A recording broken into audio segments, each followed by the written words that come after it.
John Dalton ने अपना atomic theory दिया और उसे सालों साल तक हम सच मानते रहे, लेकिन जैसे ही विज्ञान आगे बढ़ा, तरक्की हुई और न्यूट्रॉन, प्रोटॉन, इलेक्ट्रॉन इन तीनों चीजों की खोज हुई, तो डाल्टन का एटॉमिक थ्योरी फेल हो गया और इसके ऊपर लग गया लिमिटेशन। तो आज का वीडियो है जो है limitation of Dalton atomic theory के बारे में। आइए देखते हैं क्या क्या लिमिटेशन है।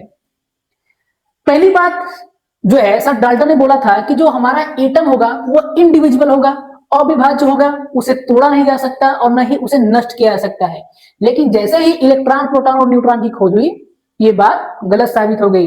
तो जो एटम है उस वो क्या है, इस वक्त क्या है, हम जानते हैं कि इस वक्त एटम को विभाज्य किया जा सकता है और उसके अंदर proton, neutron, electron, Mason, boson, photon, इसके अलावा बहुत सारे ऐसे पार्टिकल्स मिलते हैं। तो पहला जो है यहीं पर फेल हो गए कौन, डाल्टन साहब जो है।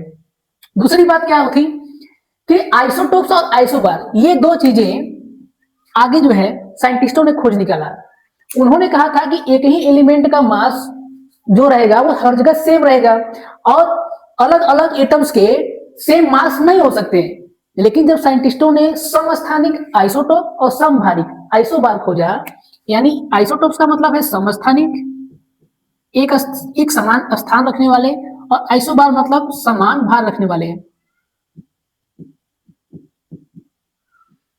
जब साइंटिस्टों ने आइसोटोप्स और आइसोबार को खोजा तो उन्होंने देखा कि एक ही एलिमेंट के डिफरेंट डिफरेंट मास हो सकता है और डिफरेंट डिफरेंट एलिमेंट के एक जैसा मास यानी द्रव्यमान हो सकता है। एग्जाम्पल के तौर पे हाइड्रोजन को ही ले लें तो हाइड्रोजन एटम एक ही है, लेकिन इसके भार को ध्यान से देखा जाए तो जो ये है, पहला ये है प्रोटीनियम, ये है डायटोरियम और ये है टाइटोरियम। तो पहले में देख रहे हैं भार एक है, दूसरे में दो और तीसरे में तीन, यानी एटम एक है लेकिन भार क्या है, अलग अलग हो गया। और स्थान तो सेम है, एक एक एक समस्थानिक है, लेकिन भार में क्या है, डिफरेंस है।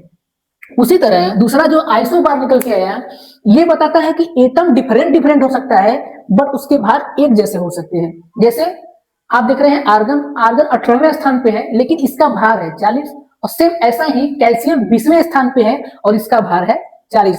तो यहाँ पर एटम डिफरेंट डिफरेंट लेकिन भार सेम, और यहाँ पर सेम एटम लेकिन भार डिफरेंट। तो इस बात पर भी डाल्टन साहब फेल हो गए। लास्ट आप देखते हैं कि इन्होंने यह बताया था कि एटम आपस में जुड़ेंगे और कंपाउंड बनाएंगे, मतलब यौगिक बनाएंगे और उनका रेशियो रहेगा फिक्स। तो इन्होंने यह नहीं बताया कि एटम आखिर आपस में जुड़ते क्यों हैं, क्यों जुड़ रहे हैं, मतलब बैलेंसिंग के बारे में कुछ भी इन्होंने एक्सप्लेन नहीं किया और ना ही यह बताया कि आखिर इनके बीच में लगने वाला बल कैसा है जिसके कारण ये जुड़ जाते हैं। तो इस बात को भी सर जॉन डाल्टन ने नहीं बताया था।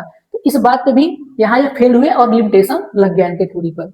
ठीक है, चौथी बात जो थी गे लुसेक का वॉल्यूम लॉ, ये हमने पढ़ा रखा है, आप देख लीजिएगा कि उसका जो है जो गे लुसेक ले, ये आयतन के संबंध में, गैसीय आयतन के संबंध में बताया था कि कैसे आपस में समान होता है।